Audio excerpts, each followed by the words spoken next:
তাড়াহুড়া করে কাজ করতে গিয়ে সব কেটে গেছে। তো আবার ডান হাতের রক কেটে গেছে। এত রক্ত পড়লো, একটা মানুষ নাই যে আমার একটু হেল্প করবো, ক্লিন করে একটু ব্যান্ডেজ করবো। এ টু জেড নিজেরই করতে হয়।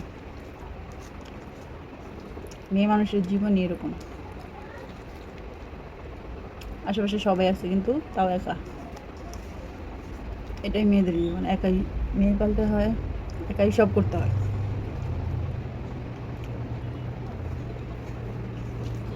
ঘরে বাইরে দুইটাই মেনটেন করে চলতে হয় মেয়েদের জীবনে। একটা হেল্প করার মানুষ তো দূরের কথা, এই যে আমার হাত কেটে গেছে, বাম হাত দিয়ে ভাত খাইতেছি, কষ্টের কথা কারে বলবো।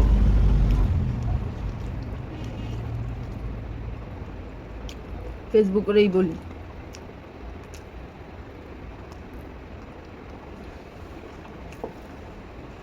তাড়াহুড়ার কোনো কিছুই ভালো না। যত যাই হোক, কেউ তাড়াহুড়ো করে কোনো কিছু করতে যাবেন না, বড় ধরনের বিপদ হইব। আর নিজের ক্ষতি হইলে নিজেরই ভোগ করতে হইব, কেউ এটার ভাগ নিতে আসবো না। কারণ দুনিয়ার মানুষ হইতেছে স্বার্থপর, আপন বলতে কেউ নাই নিজে ছাড়া।